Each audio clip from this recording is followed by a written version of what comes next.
அஸ்ஸலாமு அலைக்கும் வரஹ்மத்துல்லாஹி வபரகாத்துஹு. அல்ஹம்துலில்லாஹ். அல்லாஹும்ம ஸல்லி அலா முஹம்மதின் வாலா ஆலி முஹம்மதின் வபாரிக் வஸல்லிம். இன்றைக்கி நம்ம பார்த்திங்கன்னா ஒரு படிப்பினை தரக்கூடிய நிகழ்வை தான் பார்க்க போகிறோம். நிறைய பேருக்கு பார்த்திங்கன்னா இறை கோட்பாடுல எல்லாம் பெருசாக ஒரு நம்பிக்கையே இருக்கிறதில்ல. என்னதான் நமக்கு ஹதீஸ்கள் எல்லாம் சொல்லப்பட்டிருந்தாலும் அதன் மீதெல்லாம் ஒரு கேள்வி எழுப்பக்கூடியவங்களாகவும் சந்தேகப்படக்கூடியவங்களாகவுமே இருக்கிறாங்க. நாம் அதில் பார்க்கும்போது கபருடைய வாழ்க்கையை பற்றி எத்தனையோ விஷயங்களை கேள்விப்பட்டிருப்போம்ல. இருந்தாலும் யாருமே கபரை என்ன பண்ணியிருக்க மாட்டோம், நேரில் பார்த்துருக்க மாட்டோம். அங்கே என்ன நடந்துட்டு இருக்குன்னு யாருக்குமே எதுவுமே தெரியாது.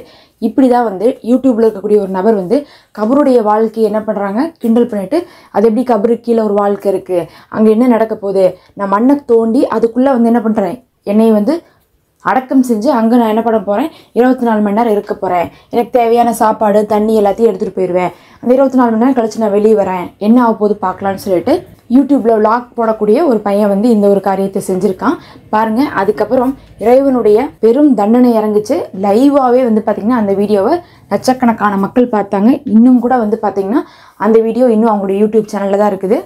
அந்த பையன் உயிர் பழச்சி வந்ததே பெருசுன்னு சொல்லலாம். நிறைய பேர் அந்த கமெண்ட்டில் போய் இதுக்கு மேலேயாவது உனக்கு பாடம் கிடைக்கட்டும், அல்லாஹ் உன்னை விட்டுருக்கிறதே பெருசுன்னு சொல்லிட்டு நிறைய பேர் கமெண்ட் போட்டு வச்சுருக்காங்க.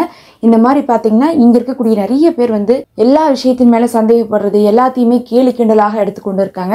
அங்கே என்ன நிகழ்வு நடந்துச்சுன்னு சொல்லிட்டு பார்க்கலாம். அதுலேயும் நபி ஸல்லல்லாஹு அலைஹி வஸல்லம் அவர்கள் என்ன சொல்லியிருக்காங்க, கபரில் என்ன நடக்குது அப்படிங்கக்கூடிய ஒரு விஷயம் தெரிஞ்சால் இந்த உலகத்தில் இருக்கிற யாருமே சிரிக்க கூட மாட்டீங்கன்னு இருக்காங்க.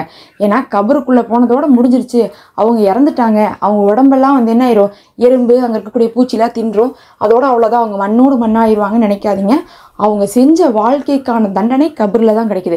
கபரில் போன நொடியில் ஆரம்பித்து ஒரு மனுஷனுக்கு வேதனை கொடுக்கப்பட ஆரம்பிச்சிடும். கபருக்குள்ளே வச்சிடணும். முன்கர் நக்கீர் கேள்வி கேட்பாங்க. அந்த கேள்விக்கு பதில் சொல்கிறத பொறுத்து தான் கபரில் நம்ம நிம்மதியாக தூங்க போகிறோமா இல்லை தண்டனை அனுபவிக்க போகிறோமான் இருக்குது. நவுது பில்லா, அல்லாஹ் காப்பாற்றணும். உலகத்தையில் வாழும்போது அல்லாஹ்விற்கு பயந்து வாழக்கூடியவர்கள் கபரில் அவங்களுடைய கேள்விக்கு பதில் சொல்லுவாங்க. அவங்களுடைய கேள்விகள் ரொம்ப எளிமையான கேள்விகள் தான். உங்களுடைய ரப்பி யாரு, நபி யாரு, உங்களுடைய மார்க்கம் என்ன, உங்களுடைய வேதம் என்னன்னு சொல்லிட்டு ரொம்ப எளிமையான கேள்வி தான் கேட்பாங்க. ஆனால் அதை நன்மை செய்தவர்கள் மட்டும்தான் சொல்ல முடியும். அதை சொல்லக்கூடிய நாவை அல்லாஹ் நமக்கு கொடுக்கணும். அந்த மாதிரி அங்கே இருக்கக்கூடிய வேதனையை தெரியாதனால தான் நம்ம சிரிச்சுட்டு இருக்கோம் நபி அவர்களே சொல்லியிருக்காங்கன்னா, அப்போ கபருக்குள்ளே இருக்கக்கூடிய உலகம் எவ்வளோ கொடுமையாக இருக்கும்னு நினச்சிக்கோங்க.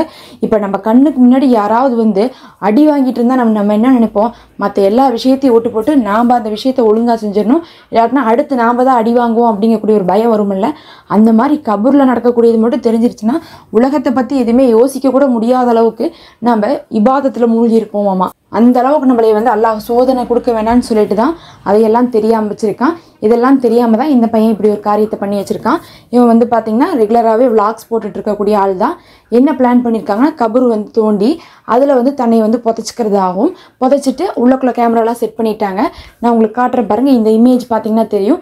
அவங்க என்ன பண்ணியிருக்காங்க, ஒரு குழி தோண்டி அப்படியே டைரெக்டாக மண்ணுக்குள்ளே போய் உட்கார முடியாதுன்னு சொல்லிட்டு அதில் ஒரு பாக்ஸ் மாதிரி வச்சுக்கிட்டாங்க, சவப்பட்டி மாதிரி வச்சுருக்காங்க. ஆனால் அது சவப்பட்டி நார்மலாக எப்படி இருக்குமோ அந்த மாதிரி கிடையாது. பெருசாக அது ஒரு ரூம் மாதிரி இருக்குது. உள்ளக்குள்ளே பார்த்திங்கன்னா உட்காந்துக்கலாம், பாட்டெல்லாம் போட்டு கேட்டுட்ருக்கான், மியூசிக்லாம் போட்டுட்டு என்ன பண்ணுறான், டான்ஸ் ஆடிட்டுருக்கான். அதுக்கப்புறம் அங்கேயே சாப்பிட்றான், அங்கேயே படுத்துக்கிறான். ஒரு 24 hours ஒருத்தவங்க உள்ளக்குள்ளேயே இருக்கிறதுக்கு என்ன வேணுமோ அதை எல்லாமே அந்த பெட்டிக்குள்ளே போட்டு குழிக்குள்ளே வச்சிடுறாங்க. குழிக்குள்ளே வச்சதுக்கு பிறகு அந்த குழியை மூடிடுறாங்க. குழியை மூடினதுக்கப்புறம் வெளியே பார்த்திங்கன்னா பெரிய டீமே நின்றுட்டுருக்காங்க. ஏன்னா இவங்க குழிக்குள்ளே போனால் திருப்பி தூக்கணுமேன்ட்டு வெளியே ஒரு 15-20 பேர்லாம் என்ன பண்ணிகிட்ருக்காங்க, டீம் மெம்பர்ஸ் ஒர்க் பண்ணிகிட்ருக்காங்க. உள்ளே வீடியோ ஆன் பண்ணி வச்சுட்டாங்க. 2 பேர் உள்ளே போயிருக்கானுங்க. ஒருத்தர் மெயினான ஆள், இன்னொருத்தர் அவங்களோட ஃப்ரெண்டு. 2 பேரும் உள்ளே போகிறாங்க. போயிட்டு முதல்ல ஒரு 5 மணி நேரம் எல்லாமே நார்மலாக தான் போகுது. இவனுங்க பார்த்திங்கன்னா 1/2 மணி நேரத்துக்கு ஒரு தடவை நாங்கள் பாட்டு கேட்குறோம், நாங்கள் தூங்க போகிறோம், நாங்கள் சாப்பிட போகிறோம், நாங்கள் ஜூஸ் குடிக்கிறோம், இங்கே இப்படி இருக்குது கிளைமேட்டு, இங்கே ஃபேன் வச்சுருக்கோம் பாருங்கன்னு சொல்லிட்டு ஒன்று ஒன்றா காமிச்சிட்ருக்கானுங்க. அது என்னமோ மாளிகை மாதிரி சுற்றி சுற்றி உள்ளே இருக்கிறதெல்லாம் காமிச்சிட்ருக்கானுங்க. ஒரு 5 மணி நேரம் ஆச்சு. இவங்களுடைய பிளான் என்னென்னா, சாயங்காலம் இன்றைக்கி சாயங்காலம் போயிட்டு நாளைக்கு சாயங்காலம் வெளியே வர்றது தான் அவங்களுடைய பிளான். இவங்க சாயங்காலம் போனானுங்க. நைட்டு வரையும் ஓரளவுக்கு நல்லா தான் இருந்துச்சு. அதுக்கப்புறம் நைட்டு திடீர்னு பார்த்திங்கன்னா அங்கே மழை வர சீசனே கிடையாது. ஃபஸ்ட்டு மழைக்கே ஆனால் எந்த ஒரு இது கூட இல்லை, அடையாளமே இல்லை, நார்மலாக தான் இருந்துகிட்ருக்கு. அந்த வாரம் ஃபுல்லாக மழையெல்லாம் பெய்யவே இல்லை, வெயில் கொளுத்து அடிச்சிட்ருக்கு. இதையெல்லாம் பார்த்துட்டு தான் இவனுக்கு உள்ளே போகிறானுங்க. ஆனால் திடீர்னு நைட்டு பார்த்திங்கன்னா ஒரு பெரும் காற்று. இந்த ஃபோட்டோ போடுற நீங்களே பாருங்கள், காற்றுக்கு மழை எப்படி அடிக்குதுன்ட்டு அப்படியே சூறாவளி காற்று மாதிரி அடிக்குது. வெளியே நிற்கிறவனுங்கனால நிற்க கூட முடியல, அவனுங்களே தள்ளாடி விழுகிறானுங்க. உள்ளக்குள்ள இருக்கிறவங்களுக்கு பெருசாக வந்து தெரியல, ஏதோ சத்தம் மட்டும் கேட்டுட்ருக்கு.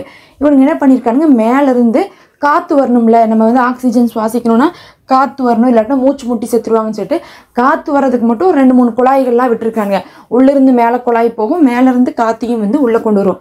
அந்த குழாய் என்ன ஆகுதுன்னா மழை பெஞ்சா என்ன ஆகும், தண்ணி உள்ளே வரும்ல, அப்படி தண்ணி உள்ளே வரும்போது தான் இவங்களுக்கு தெரியும் போது மழை பெய்யுதுன்னு தெரியுது.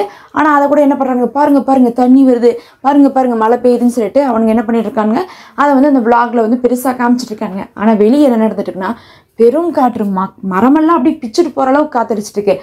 உடனே வெளியே இருக்கக்கூடிய டீம் என்ன பண்ணுறாங்க, அந்த ஒரு ப்ளூ கலரில் வந்து பார்த்திங்கன்னா இந்த நலையக்கூடாதுங்கிறக்காக காய்கறி இதெல்லாம் வந்து போடுறக்கா ஒரு ஷீட் வச்சுருப்பாங்களே, அந்த மாதிரி ஷீட்டை வச்சுருக்கானுங்க. கொண்டு வந்துட்டு என்ன பண்ணிடுறானுங்க, ஃபுல்லாக கவர் பண்ண ட்ரை பண்ணுறானுங்க. ஆனால் கவர்லாம் பண்ண முடியல.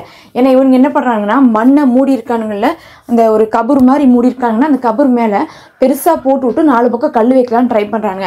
ஆனால் போடுறதுக்கே அவங்களால முடியல. அந்த அளவுக்கு வந்து பார்த்திங்கன்னா காற்று வந்து ஒரு பக்கம் பிச்சுட்டு அடிச்சிட்டு இருக்கு, இன்னொரு பக்கம் வந்து பார்த்திங்கன்னா மழை வந்து ஒரே சைடாக வந்து அடிக்குது. நேராக கூட பெய்யல, ஒரு சைடாக அடிக்கிறதுனால அடிச்சுக்கிட்டு தண்ணியெல்லாம் என்ன ஆகிட்டு இருக்கு, வந்துட்டு இருக்குது. அங்கே இருக்கக்கூடிய மண்ணெல்லாம் என்ன ஆகிட்டு இருக்கு, சரிஞ்சிட்டு இருக்குது. பார்த்தாங்க இவங்களாலே முடியல. உடனே உள்ளே என்ன ஆயிடுச்சுன்னா அளவு கடந்து தண்ணி போக ஆரம்பிச்சிருச்சு. உள்ளே வந்து வரக்கூடிய ஆடியோ வீடியோலாம் வந்து பார்க்கும்போது ரொம்ப மோசமாயிடுச்சு. ஏன்னா இவங்க எலக்ட்ரிசிட்டிலாம் வந்து உள்ளே கொடுத்து வச்சுருக்காங்க, லைட்டுக்கு ஃபேனுக்கு மியூசிக்கு அதுக்கு இதுக்குன்னு சொல்லிட்டு எல்லாத்தையும் உள்ளே கொண்டு போய் கொடுத்து வச்சுட்டு தான் போய் உட்காந்துருக்காங்க. அந்த டப்பாக்குள்ளே மழை பெஞ்சா என்ன ஆகும், சாக்கடிக்க ஆரம்பிச்சிடும். இப்போ நிலமை என்ன ஆகுது, ரொம்ப மோசமாகுது. கரண்ட்டு போகுது, அங்கே ஒன்றுமே வந்து இல்லாமல் போயிடுது. லைட்டெல்லாம் போட்டு கபருக்குள்ளே போய் உட்காந்தா தைரியமாக தான் இருக்கும். அது பார்க்குறக்கு ஒரு பெட்டி மாதிரி தான் இருக்கும். ஏன்னா வந்து இவங்க மண்ணுக்குள்ளே கூட போய் உட்காரல, ஒரு பெட்டிக்குள்ளே தான் போய் உட்காந்துருக்காங்க. அதுக்குள்ளே தான் அந்த ஆட்டம் போட்டுட்டு இருந்தாங்க. அதுக்கப்புறம் பார்த்திங்கன்னா தண்ணி வந்ததுக்கு பிறகு ஃபுல்லாக கரண்ட்டு போச்சு. இப்போ எப்படி இருக்கும், ஒரு சவப்பெட்டிக்குள்ளே கரண்ட் இல்லாமல் இருட்டில் உட்காந்துட்டு இருக்கானுங்க. அப்போ தான் அவங்க மூஞ்சியில் வந்து மரண பயமே வருது. பத்தாவதுக்கு வந்து பார்த்திங்கன்னா அந்த கரண்ட் எல்லாம் என்ன ஆக ஆரம்பிச்சிருச்சு, தொட்டால் ஷாக் அடிக்க ஆரம்பிச்சிருச்சு. உள்ளே ஃபுல்லாக தண்ணி வர ஆரம்பிச்சிருச்சு. அங்கே வேலை இருந்து என்ன ஆக ஆரம்பிச்சிருச்சுன்னா மண்ணெல்லாம் சரியாக ஆரம்பிச்சிருச்சு. இதெல்லாம் நடக்க ஆரம்பிச்சதுக்கு பிறகு என்ன ஆகிட்டானுங்க, உள்ளுக்குள்ளேருந்து இவனுங்க ஹெல்ப் பண்ணுங்கன்னு கத்த ஆரம்பிச்சிட்டானுங்க. ஃபஸ்ட்டு ஒரு நாளுன்னு போனானுங்க, 5 மணி நேரம் நல்லா போச்சு. இந்த பிரச்சனை ஆரம்பித்ததுக்கு பிறகு மழை வர ஆரம்பித்ததுக்கப்புறம் 1 மணி நேரத்துலேயே இவனுங்க உள்ளே இருந்து ஹெல்ப் பண்ணுங்க, நான் வெளியே வரேன், போதும் நான் வெளியே வரேன்னு சொல்லிட்டு இவனுங்க கத்த ஆரம்பிச்சிட்டானுங்க. 2 பேரும் இருட்டில் உட்கார முடியலாங்க.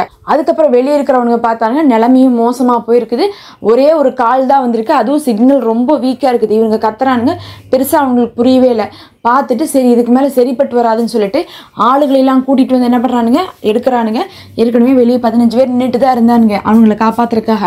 ஆனால் என்ன பண்ண முடியல, இவங்களால வந்து அவங்க தனியாகவே சமாளிக்க முடியாமல் வேறு வழி இல்லாமல் என்ன பண்ணிட்டானுங்க, பக்கத்தால் வந்து ஃபயர் சர்வீஸ்க்கு கால் பண்ணி அவங்க வந்து என்ன பண்ணுறாங்க, அந்த குழியை தோண்டி எடுக்கிறாங்க. அதுவும் நார்மலான சவப்பெட்டினா கூட சிறுசாக இருக்கும். இவனுக்கு எல்லா சௌகரியத்தையும் பண்ணிட்டு போய் உட்காந்துருக்கனால அது எக்ஸ்ட்ரா பெருசாக இருந்துகிட்ருக்கு. அது ஒரு ரூம் சைஸுக்கு இருக்கிறனால குழியை தோண்டி உள்ளே இறக்குனாலும் அதை எடுத்துகிட்டு வர்றது வந்து ஒரு பெரு வேலையாக இருந்திருக்கு. அப்புறம் அதை வந்து வெளியே எடுக்கிறதுக்குள்ளே போதும்னு ஆயிடுச்சு. எடுத்துகிட்டு வெளியே வரும்போது அவங்களுக்கு பார்த்திங்கன்னா ஒருத்தனுக்கு வந்து கால்லேயும் அடி கையிலேயும் அடி. அத்தனைக்கு இவனுங்க பெட்டிக்குள்ளே தான் இருந்துட்டு இருக்கானுங்க. ஆனால் அதுக்குள்ளேயே வந்து பார்த்திங்கன்னா கால்லேயும் கையிலேயும் அடி. அதை தூக்குறதுக்குள்ளே போதும்னு ஆயிடுச்சு. உள்ளக்குள்ளே மாற்றி உருண்டு இருக்கானுங்க. இதோ இந்த ஃபோட்டோ பார்த்திங்கன்னா தெரியும், அவனை தான் தள்ளிட்டு வந்துட்டு இருக்காங்க. இதை பார்த்துட்டு தான் மக்கள் எல்லாரும் வந்து பார்த்திங்கன்னா அவனுக்கே அட்வைஸ் பண்ணிட்டு இருந்தாங்க. நம்ம நினைக்கிற மாதிரிலாம் கிடையாது. எவ்வளோ சௌரியத்தை பண்ணிட்டு போய் கபூரில் உட்காந்தாலும் கூட நம்மளால் ஒரு நாள் கூட அந்த இடத்துல இருக்க முடியலன்னா அந்த இடத்துல வந்து மரணிச்சதுக்கு பிறகு எவ்வளோ நாள் வாழ வேண்டியது இருக்குது. அப்போ அதற்கான உலகத்தை நம்ம தயார் செய்து கொள்ள வேணாமா? இந்த உலகத்துலேருந்து அந்த கபூருடைய வாழ்க்கைக்கு நம்ம என்னத்தை கொண்டு போகிறோம் அப்படிங்கிறது இந்த இடத்துல நம்ம சற்று சிந்திச்சு பார்க்கணும். எல்லா சௌரியத்தோட மேலே 15 பேர்த்த வச்சுட்டு போன உள்ளே இருந்த 2 பேர்த்துக்கே இந்த நிலைமைனா யாருமே இல்லாமல் அதுதான் இனிமேல் உன் வீடுன்னு கொண்டு போய் விடும்போது அல்லாஹ்வை நம்ம பயந்து கொள்ளணும். கடைசியில் வந்து நம்ம போகக்கூடியது கபூர் தான் அப்படிங்கிறதை புரிஞ்சு ஒருத்தவங்க மேலே உபதேசம் செய்து நல்ல முறையில் வாழ்ந்து வரணும்.